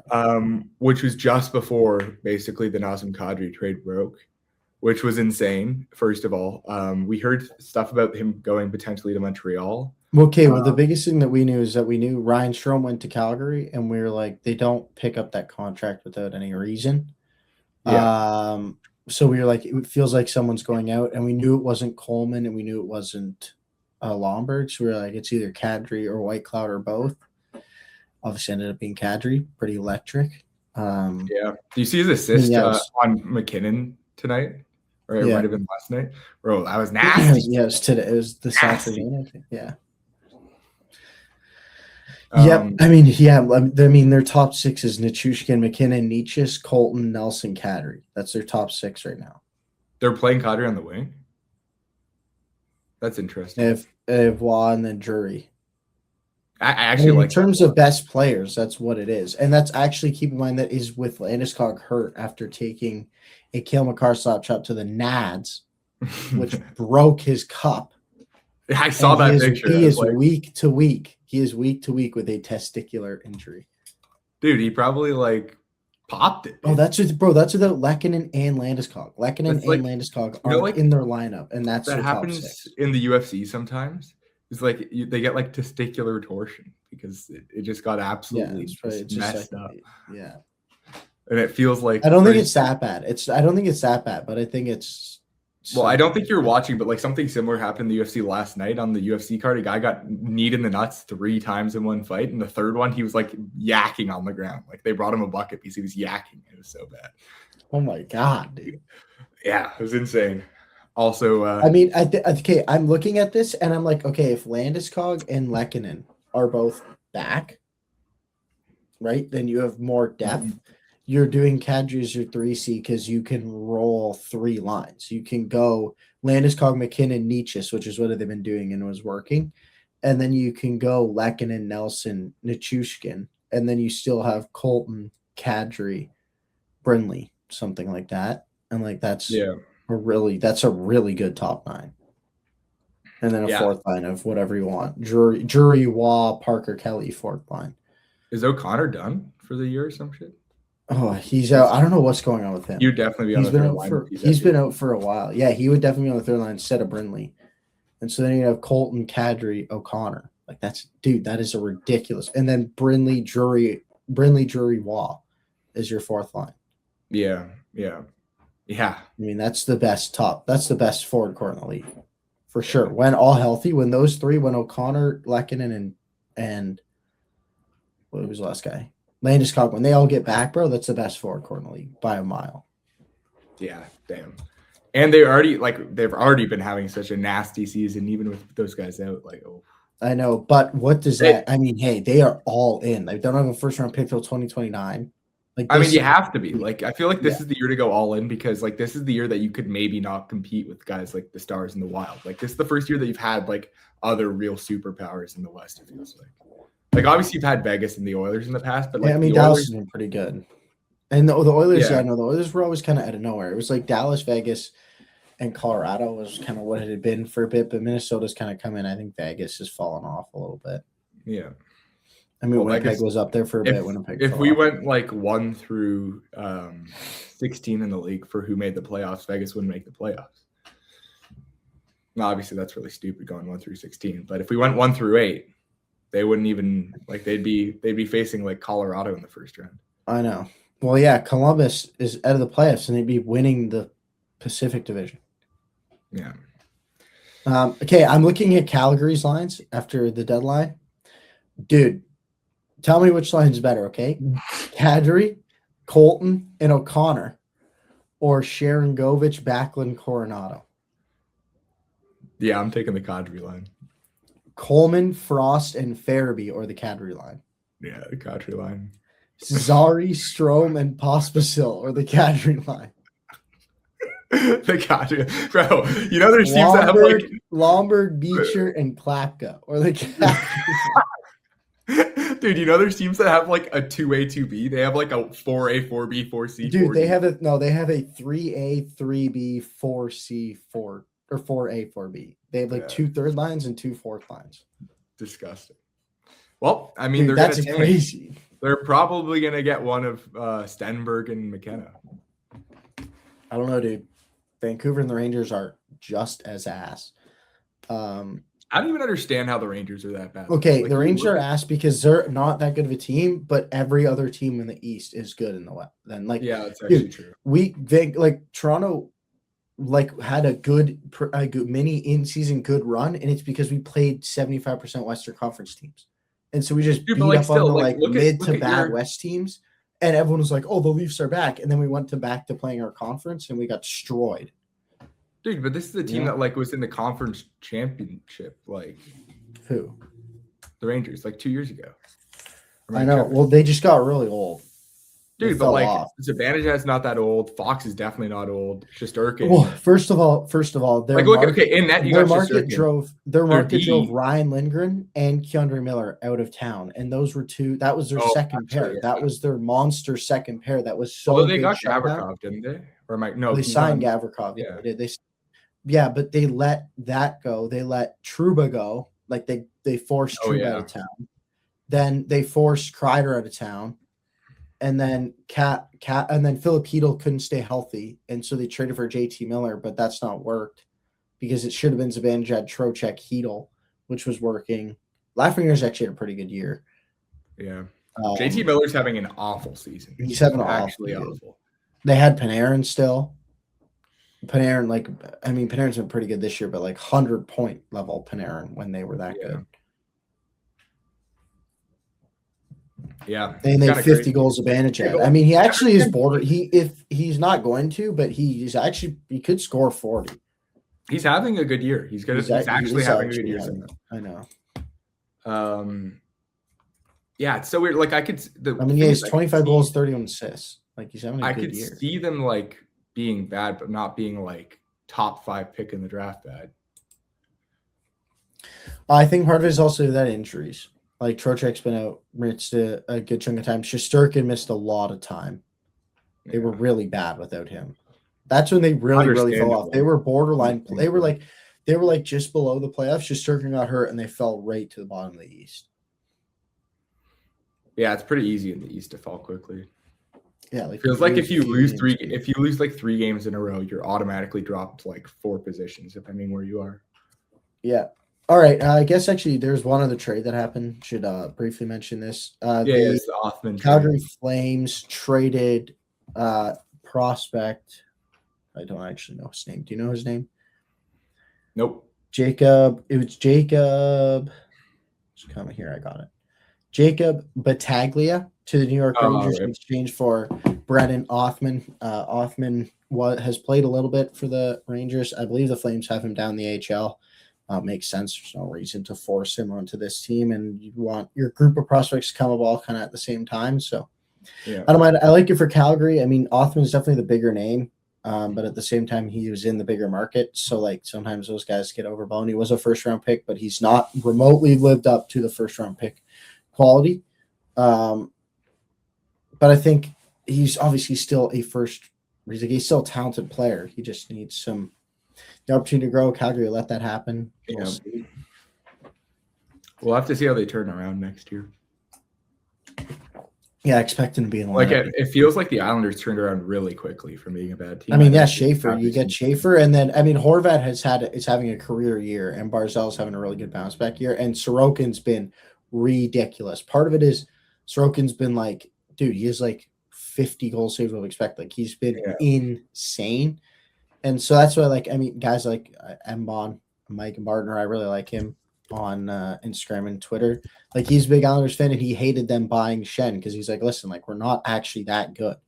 He's like, we're getting propped up by really good goaltending, and we're winning of 20 goals from an 18-year-old defenseman. Like, it's not, Yo, can I just say something? What did you just search up? I'm looking at the goal saved above expected. First of all, Sorokin's around 30, which is still insane. Like 50 is just like ridiculous, which is why I double check the stat. So like the top 3 are like Sorokin, Thompson, Swayman. And then sense. Devin Cooley, isn't it? Yeah, Devin Cooley with he has 18.7. But listen to this. His goal saved above expected per 60 is 0.9, which is basically saving one goal. He's basically saving the Flames 1 goal a game. Yeah. Yeah, that's insane. Which, I mean, considering they're so bad, like there's probably a lot of really There's probably a lot of opportunities to like do really that. high Yeah. chances. Yeah. But And hey, yeah, that shout out my definitely man. I helped. just picked him up in Fantrax. He's actually been playing well. Like his save percentage is actually good despite being on a shit team. Yeah. Anyway, no, I'm who gonna did I get just away pick from up? talking about stuff that's not the trade deadline. Yeah. I think Offman's a solid pickup. I was expecting a contender to go for him, honestly, as just kind of like a guy that they can throw into their like middle to bottom six as like a younger pair of legs to kind of. Othman, yeah, I mean, that's one I wouldn't have hated if the Leafs went and got. Same thing. Try it. I think I like it for Calgary. But I guess while we're on the topic of it and kind of just recapping our overall thoughts, man, what are you doing, New York? Yeah. Like, what are you listen, you can get a good price for like a guy like Vinny Trocheck's going to get you a good return, but like Braden Schneider or someone else of the sorts. I can't remember all of them who were out there. There's a few. Othman obviously was one, but like the prices for these guys are not going to be this high for another 365 days. Like you're going to get the most because someone's going to be desperate to try something. Like why you weren't more actively shipping them out? Why you weren't even more actively shipping out Mika Zibanejad, in my opinion? Yeah. Why was he not on the top list? I really think I could get you a Trocheck equal return, maybe a little less. He's making a little more, and I think he's a year older, so maybe a little less. But like, bro, he's still getting you a first round pick and a prospect at absolute worst in return. Yeah, and so you could be going out and getting especially because you've seen him have bad. You could be getting a player in the organization now, so you have all summer to plan how he's going to fit, what he's going to fit into, what type of player you think he's going to be, so you can know what other type of players you need to go get because you have this player as your second line left winger for the next 5 years, hopefully. Like, I don't know. It just does not make any sense to me. Yeah, I don't get it either. Like, honestly, like, especially because like Zibanejad's been bad recently. Like, he's had some really bad years. So, especially he's having a good year. Bro. And until about December of this year, he was also having a really bad year. Yeah, exactly. So, like, why with a volatile guy like him? Like, obviously, he knows how to put the puck in the net. And also, he brings people in the seats, and he's been there for a while. But like, he's 30, he's 32, bro. Like, you say you want to retool. There's no world where 35, 36-year-old Mika Zibanejad is providing you anything positive at $8 million. Like, get out from under him now. Yeah, like, also, like, why especially if Fox is requesting a trade in the offseason, JT Miller, Trocheck, all Lafreniere, even I'd go as far, like, they're all available. Like, you got to move all of them at that point. Well, like, that's interesting. Like, maybe they should have done, like, a Shane Wright for Lafreniere type swap. That could have been interesting. I mean, it cleared a ton of money. You'd probably have to take on some money back from Seattle, like someone they think is overpaid. Yeah, but like, even from them, like, earlier in the season, they trade away Panarin. Why are you trading, like, obviously, trade Panarin, good, whatever. But I'm trying to trade Trocheck and Zibanejad 100 times before I'm trading Panarin. Well, Panarin said he didn't want to sign, and so you knew he wasn't coming back, so you kind of had to. It was very similar, like a lot in McMahon. It was like, obviously not the same player by any means, but I just mean the same situation where it's like he's gone at the end of the year, so just get rid of him now. And I'm pretty sure he self-sat out until he got moved also. So, like, it got to the point where, like, That's insane. I didn't hear about that. He may not have the Rangers may have sat him out, but like for the last 3 or 4 games before he got traded, he was not playing. Damn. Well, it's probably kind of the thing that, like, they had the offer. It could have been both. Both sides could have been like, okay, we're agreeing to trade you. Yeah, like, we don't want you to get hurt. You don't want to get hurt. But yeah, I just really think I mean, to be honest, let's be honest, the deadline sucked. We were both disappointed. Right? Well, yeah, it's just like anytime you're going to have a bunch of changes. So, there's just a bunch of changes in 1 year. Like, if we're honest, like, the cap went up. They got rid of, like, the 75% retention by a trade. Yeah. They got rid of the playoff salary cap also became implemented. And also, this was all sprung on the GMs in, like, the end of August. Like, this was not supposed to start until next season. And they sprung it on them, like, last second that this was going to happen. So, like, I mean, obviously, you're like, you learn in August, deadlines in March. How are you not prepared? I get that, but there's a lot of other things you got to focus on in between there, first of all. And second of all, you don't really know what it's like until you experience it. Like, you don't know what it's like trying to negotiate a trade and getting a team to, like, bro, Calgary, Vancouver, but 2 teams both unwilling to retain in deals. I guarantee you someone who have retention slots open, like Toronto, we'd retain for pick up an extra 4th. we'd go in and retain. Maybe not like a Kadri, but we'd retain like an Evander Kane. We'd retain anyone who needed to be retained. And so, well, and also I feel like I just because think of all having those that rule is changes, not great in my opinion. yeah, because like, well, especially because like you add it so quickly, and then I think that's part of the reason why it was so slow to start. Because people were just kind of watching what the other GMs were doing, like, okay, how should I? Well, I mean, remember they were saying on the TSN thing that multiple GMs texted like LeBron and Drager and were like, "I'm surprised how quiet it is. Like, why is nothing happening?" Yeah. And yeah, by the sounds of it, they just didn't really all know how to operate. And so I think now, having gone through it one time, also cap will be higher again next year. And so teams, once again, you'll have a few teams spending to the cap, but not every team will spend to the cap. So you'll have more money available across the league. From a Bruins point of view, like, I don't think we covered this either. This is why I'm bringing this up now. Like, we went out and got Lucas Reichel, previous first round pick, for like a 6th. And that was like one of our 2 moves. And our other move is like an AHL move. And it's like, dude, we're like known as one of the teams that goes out and gets like 2 or 3 NHL like players at the deadline. And I also think part of it is there's a massive changing in the guard right now. And like Vegas is genuinely out of assets finally. Florida and Toronto were bad. Edmonton is out of assets. You guys are in a spot where you don't really know what you're doing, and so staying pat just kind of made sense. I know you were disappointed. You were hoping for some action, but like from a non-Bruins fan, it genuinely makes sense what you guys I know. did. I thought we might have gone get like a guy. And then like Detroit, Buffalo, Montreal. Like obviously Buffalo made some moves. Detroit did too, but like again, those are kind of teams that like it's a little early to be going out and aggressively trading next 2-3 years worth of first round picks, because in a year from now, bro, Florida, Tampa are probably going to be 1-2 at the top of the Atlantic. There's a world where Toronto's just as bad, but there's also a world where Toronto, you get Tanev healthy, you get your goalies healthy, you get a new coach, they're a better team again, and so they maybe aren't in the playoffs, but like they're going to be not this liability that they are, and so there's a world where the Atlantic is actually somehow better next year, despite how ridiculously good it is this year. And so I think it makes sense. I think really where the teams that missed out are like, bro, Carolina, what are you doing?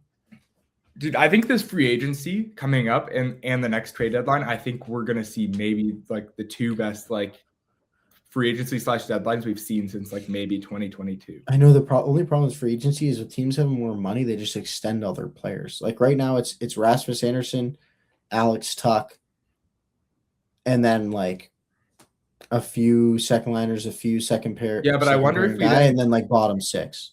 I wonder if then we see more trades in like the offseason. You could that I think is definitely possible. That like July 1st or even the days leading up there. I mean, last year there was a ton of action. There were trades too, but there weren't a ton. There were like 4 or 5 in the like week or 2 leading up.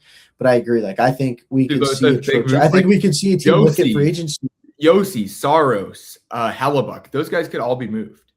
Trocheck, Thomas, Kyrou, like all the guys who we were disappointed weren't moved now could be moved again. Well, yeah, and they could be like, well, we don't want them to get injured or have. And I also think we could see teams clear cap the same way they do. Head into the free agency with $22 million in cap, knowing there's about $7 million worth of players they want to sign, and knowing that other money is cleared with the intent of we're going to go trade for X as our equivalent free agent move because there's no one in free agency anymore. Yeah. And so I guess the more I actually think about that, the more I'm like, it actually could mean that teams aren't going to have as many assets by the deadline because they're going to make more trades beforehand. And so we're going to just see a lot of bottom 6 moves more because players are going to already be traded. I don't know about that. I think we will get back to seeing like actual like important playmakers getting moved, like especially by next deadline. I think we will for sure. I mean, this deadline, there was like 19 trades or something, but like I bet you if you're looking at the first round picks that were traded on the day compared to the others, dude, there was 3: Falk, Shen, and Kadri. I think that was it. That were traded for a first round pick. Yeah, but I think if you look back, like I think we also have just been spoiled in the last couple of years. Like if we look like that 2020 deadline was crazy.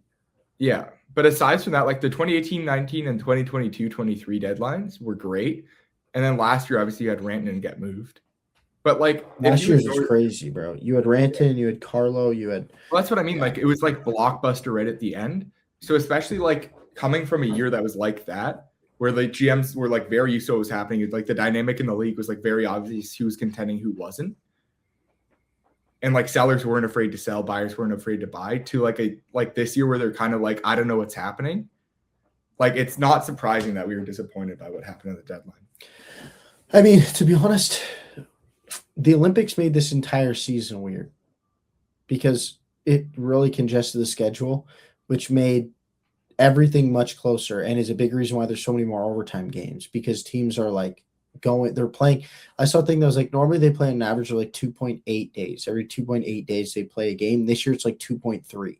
And like that doesn't sound like a lot, bro, but like losing almost half a day before each game, like that adds up over the course of the year. And so it's led to a lot of parity. Also led to a lot of just like a lot of close teams doing just okay. And so like no one's really knowing what they are. And so I think with a more separated schedule next year, another like a full year of the new rules under people's belt, more money to spend. I agree.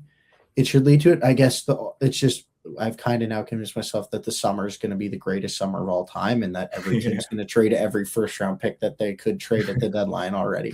So obviously that's not going to happen, but yeah, I think I don't think it's going to stay this bad. Man, I mean, it might just be because it's the first time that my team's had 2 first round picks in 1 year, but I'm still looking forward to the draft. Like, yes, I mean, the Bruins are going to be a young team for the first time. I'm not unless the lottery goes real well. unless you get a top 5 pick. I would be very disappointed for that reason. Hey, man, I actually saw a thing that was like if the Leafs go 4-14, they would likely finish in and the other teams kept winning at the pace that they were currently winning at. I think that would put the Leafs at 5th, would put the Leafs 5th last in the league. And then it broke down their schedule, bro, because our division's so good. And those last like 2 weeks, most of them are divisional games. Like, bro, we play you still again. We play Detroit again. We play Ottawa again. We play Montreal again. Like, all of those teams are beating us. We play Buffalo again. Like, we're losing all of those games. Well, ideally for you, yeah. But it's like, I mean, if Berube stays the head coach, not a single player on this team wants to play for him right now. So if Berube stays the head coach, they're going to stay this bad. Yeah, but you don't think like I'm actually at the point where I'm not even watching them anymore. Unless Berube's fired, that's the only way. We've gone opposite directions. As soon as I was like, wait, we're actually not tanking this year, I started watching games. So I've now been watching like, the game today was heartbreaking, man. We were up 3-1, and then they scored 2 goals in like the span of 30 seconds to force overtime, and then scored like a minute into overtime. All I know is that the Leafs just got incessantly booed for the last like 3 minutes, and the entire time they were leaving the ice last night. I mean, you talk about going 4-14. Don't you think that like an angry William Nylander is just going to steal a couple of those games? Like, I feel like he has the capability to just somewhat. Dude, he's checked out, like, bro. Bro, Willie looks checked out at the best of times. Willie on a bad team with a coach he doesn't like. Yeah, that's true. Knowing that his hockey season's done in a month. Yeah. Like if he scores 5 goals before the end of the year, I'll be surprised. Clip it. We need a call back to this once he scores 10 goals in the last 14 games. And dude, I like obviously I could be wrong. I obviously could be wrong, but like dude, you know I love the Leafs. Like know I love watching the Leafs play, and I also know that I'm not watching the Leafs play until October. I could give a flying fuck about the last 18 games. Like I don't think I'm turning on a single one of them unless Craig Berube is fired, because then I'd have something that would kind of intrigue me enough to turn them on again.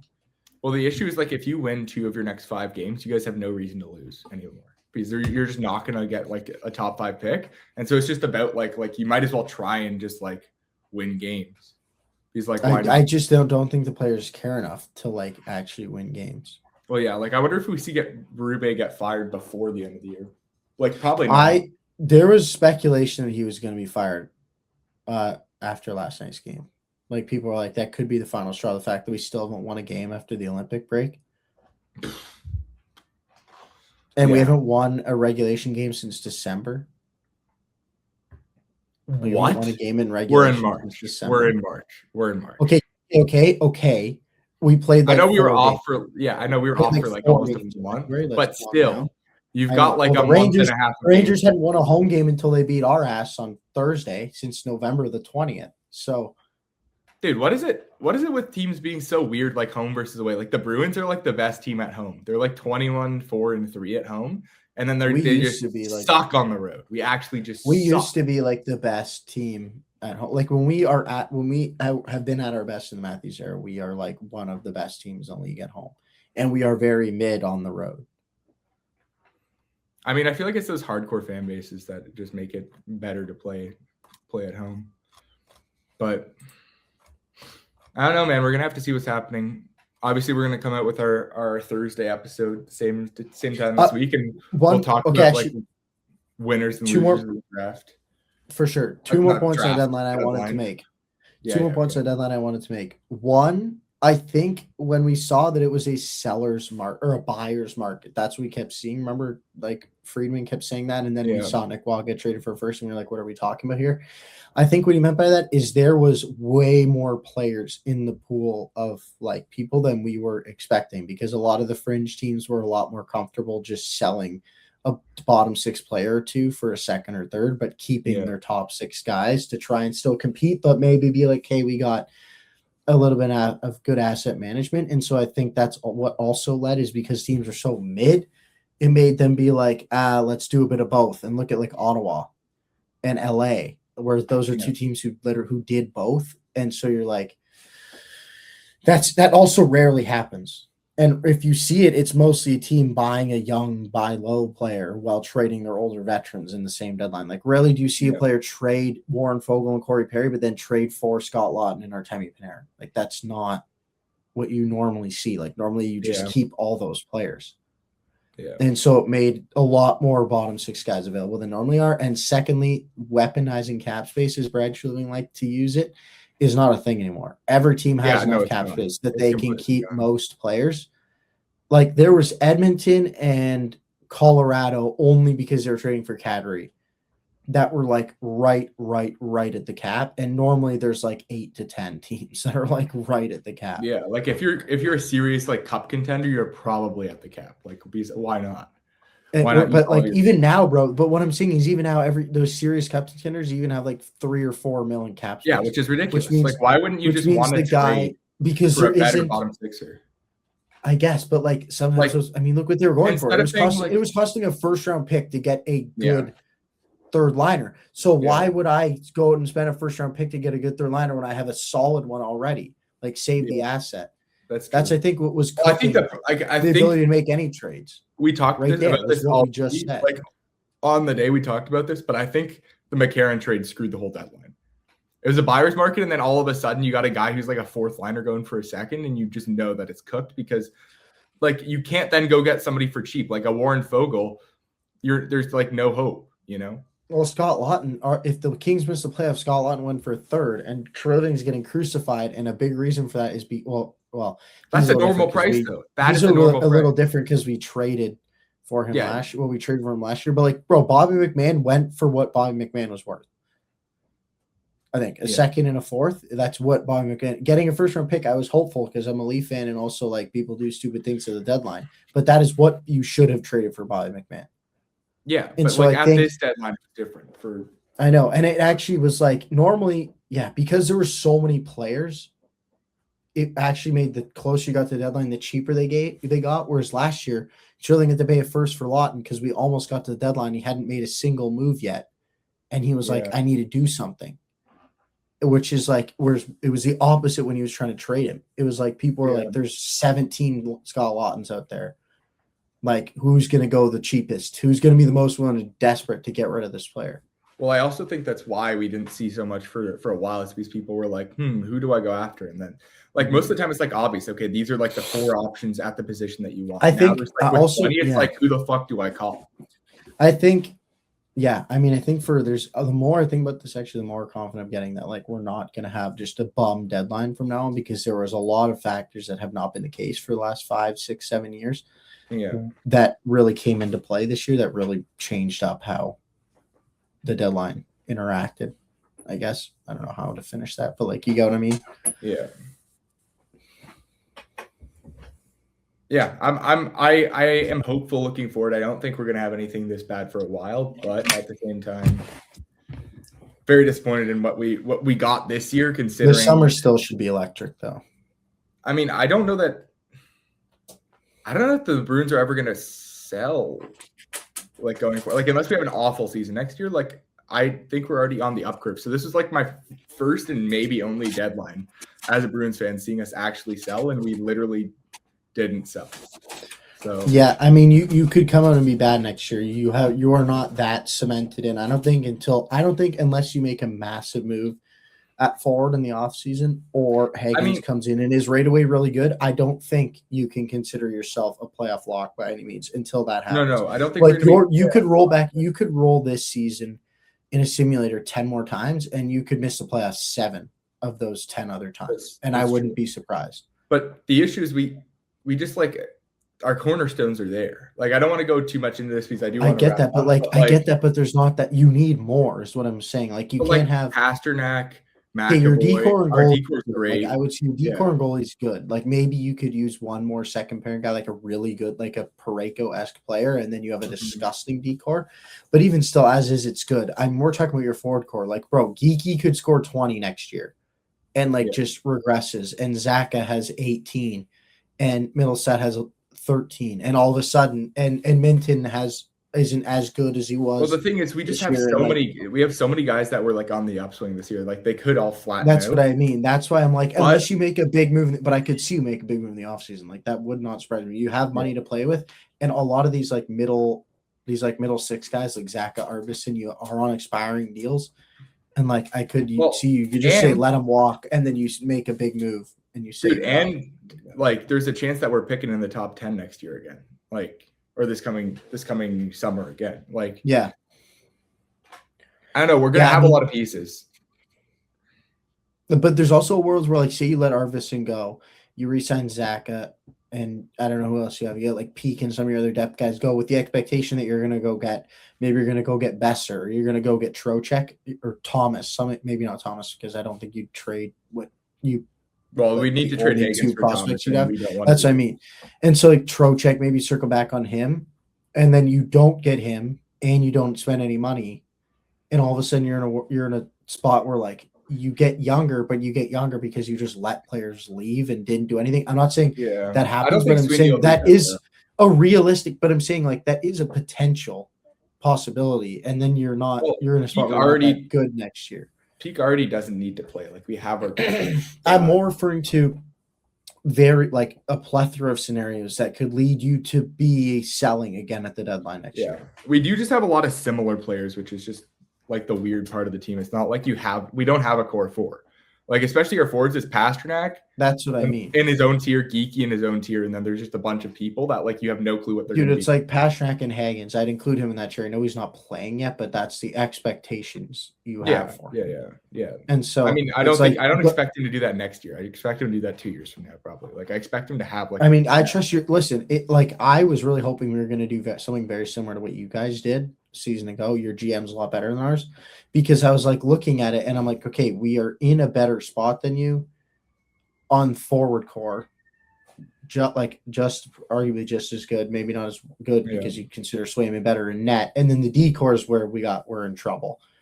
But you can turn that around relatively quickly, and part of it also is like, I mean, if you keep Ekman-Larsson, you get rid of Riley, like you have McCabe, Tanev gets healthy, you have OEL, McCabe, Tanev, Carlo. That's pretty good, and money to spend. I'll tell you what I really like about what Sweeney's been doing, and I think it's really underrated. I just wanted to say that. Finish your point. Because our forward core is so good, there's a more sustainable pathway to do what you guys did and come back good again in the playoffs. I think our GM's not doing that. Like, if it's Brad, we ain't doing that. But yes, mostly because I think our forward core is more sustainable than yours is. But I mean, you're doing better than us, so can't really shit on you too fucking hard. I think what it is Sweeney's been really good recently about recognizing good buy low options. Like I'll give you an example, like who's Nutinov. Nobody thought he was going to do anything this year, and he's been a guy who's going to get us 40 points, I think 40, 50 points. And it's basically the same move that we got Reichel in. Like, he's just like consistently going after guys that were picked high in the draft that he thinks there's untapped potential, and he's just going to go throw like a 4th, 5th, 6th, 7th at them. And like, obviously, like Minton's not that. That's not the same situation. But he was like, all right, like we need to get younger. So got rid of Carlo because we kind of had similar pieces to him on the team already. But like going to get Huznutdinov, going to get a guy like Arvidsson, who was just off a down year, going to get now Reichel. Like, I think we have a lot of potential for people to boom, which is what happened this year, but there's still the same potential for them to bust, and then we fall off the cliff. So yeah. And I think a lot of teams feel that way, which is why nobody bought. Yeah. And no one was willing to like put their nuts on the table and like it's kinda, be real aggressive. And the teams who did were like the 5 teams who did. I mean, Colorado did. Minnesota made quite a few moves. They didn't make a big move, but they made quite a few. Edmonton tried as hard as they could to make as many moves as they could. And then it was really like Carolina, Tampa, Dallas didn't really do anything.